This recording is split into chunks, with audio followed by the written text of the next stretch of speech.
ठीक है, चलिए सीधे इसमें उतरते हैं। आज हम जिस जगह की बात करने वाले हैं वो कोई आम जगह नहीं है। ये है केरल के तिरुवनंतपुरम में मौजूद बिल्कुल विस्मयकारी श्री पद्मनाभ स्वामी मंदिर। एक ऐसी जगह जहां इतिहास, आध्यात्मिकता और इतनी ज्यादा संपत्ति है जिसकी कल्पना करना भी मुश्किल है। ये सिर्फ एक धार्मिक स्थल नहीं है, बल्कि ये एक ऐसा गहरा रहस्य है जिसने पूरी दुनिया का ध्यान अपनी ओर खींच लिया है। अब देखिए, इस मंदिर की असली कहानी और इसकी स्केल को समझने के लिए हमें सबसे पहले इस अमीर शब्द को ही फिर से समझना होगा। वेबस्टर डिक्शनरी कहती है अमीर मतलब प्रचुर मात्रा में संपत्ति और खास तौर पर भौतिक संपदा होना। ठीक है, अब जरा एक सेकंड के लिए इस परिभाषा को लीजिए और इसे उस सबसे बड़ी संख्या से गुणा कर दीजिए जो दिमाग में आ सके। जब हम उस असीमित अनंत पैमाने पर पहुंचते हैं ना, बस तब जाकर हमें इस विशिष्ट मंदिर की वास्तविक दौलत का एक बेसिक आइडिया मिलना शुरू होता है। सेक्शन 1, दुनिया का सबसे अमीर मंदिर, एक प्राचीन अजूबा। और ये कोई नई बात नहीं है। ये 8वीं शताब्दी का एक ऐसा आर्किटेक्चरल मार्वल है जिसकी जड़ें सदियों से और भी ज्यादा गहरी और मजबूत होती चली गई हैं।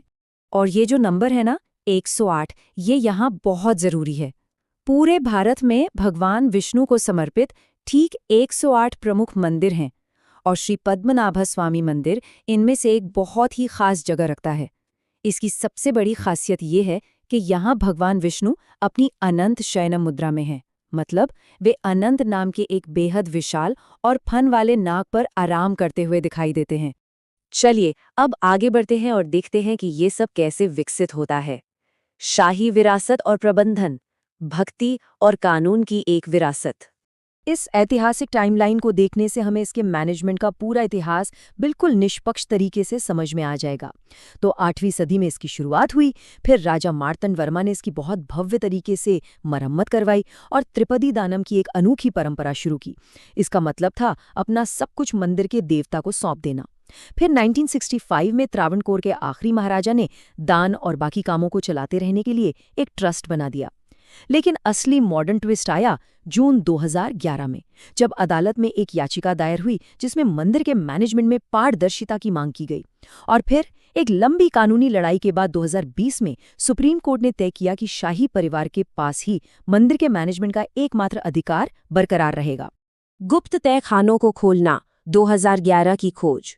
2011 की उस पारदर्शिता याचिका ने ही मॉडर्न हिस्ट्री की सबसे बड़ी, सबसे हैरान करने वाली जांच को शुरू कर दिया। जांचकर्ताओं को मंदिर के गहरे अंधेरे हिस्सों में ठीक 6 अंडरग्राउंड तहखाने मिले। 6, इस नंबर को ध्यान में रखना है। सदियों से मंदिर की गहराइयों में छिपे इन 6 गुप्त कमरों को जांच के लिए A, B, C, D, E और F नाम दिए गए। लेकिन बात यह है कि इन तहखानों तक पहुंचना कोई आसान काम नहीं था। दरवाजों पर इतने विशाल और कॉम्प्लेक्स ताले लगे थे, जिन्हें इसीलिए बनाया गया था ताकि दुनिया की नज़रों से इस जगह को हमेशा के लिए छुपाकर रखा जा सके। ये एक बहुत बड़ा फिजिकल स्ट्रगल था। पर हाँ, कड़ी मेहनत के बाद जांच टीम उन बड़े बड़े तालों को तोड़ने और 6 में से 5 दरवाजों को सफलतापूर्वक खोलने में कामयाब रही। अंदर जो सामान था उसकी इन्वेंट्री बनाना अपने आप में एक बहुत ही बड़ा टास्क था। और ये शानदार ढंग से दर्शाता है कि उन खुले हुए दरवाजों के पीछे असल में क्या था। एक अथाह खजाना वॉल्ट ए के अंदर। वॉल्ट ए से जो कुछ भी निकला ना, वो बिल्कुल होश उड़ा देने वाला था। मतलब जरा सोचिए, हीरो और कीमती पत्थरों से जड़ी भगवान विष्णु की 4 फुट की ठोस सोने की मूर्ति, एक पूरा का पूरा ठोस सोने का सिंहासन, रोमन साम्राज्य और मध्यकालीन काल के सोने के सिक्कों से भरे हुए अनगिनत बोरे। ये लिस्ट बस चलती ही जाती है। ये सोने और कीमती पत्थरों का दुनिया का अब तक का सबसे बड़ा रिकॉर्ड किया गया कलेक्शन था। इस खजाने की विशालता को महसूस करने के लिए बस इस 18 फुट की माप पर गौर करते हैं। वॉल्ट के अंदर शुद्ध सोने की एक चेन मिली जो अकेले ही 18 फुट लंबी थी। कोई मजाक नहीं। और तो और वो जो ठोस सोने का सिंहासन मिला था वो इतना बड़ा था कि उस पर 18 फुट ऊंची किसी विशाल मूर्ति को आराम से बिठाया जा सके। ये स्केल बिल्कुल अकल्पनीय है। अब मन में ये आना लाजमी है कि भाई इतनी दौलत आई कहाँ से? तो देखिए, ये किसी एक इंसान की या कुछ सालों की कमाई नहीं थी। ये चेर, पांड्या, पल्लव और चोल, दक्षिण भारत के इन सबसे शक्तिशाली ऐतिहासिक साम्राज्यों द्वारा हजारों सालों तक दिए गए दिल खोलकर दान का नतीजा है। ये सब कुछ पीढ़ियों से इस मंदिर में सुरक्षित रखा गया था।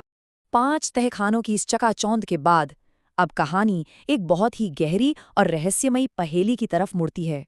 वॉल्ट बी का रहस्य, अंतिम बंद दरवाजा। अब इस स्लाइड के बारे में जो बात वास्तव में दिलचस्प है वो है इसका सीधा कंट्रास्ट। एक तरफ हमारे पास वॉल्ट ए है, इसे पूरी तरह खोल लिया गया है और इसमें सबसे ज्यादा खजाना मिला, और दूसरी तरफ है वॉल्ट बी जो पूरी तरह से अज्ञात है। ये आज भी बड़े बड़े तालों और प्राचीन लोक कथाओं के कड़े पहरे में सील है।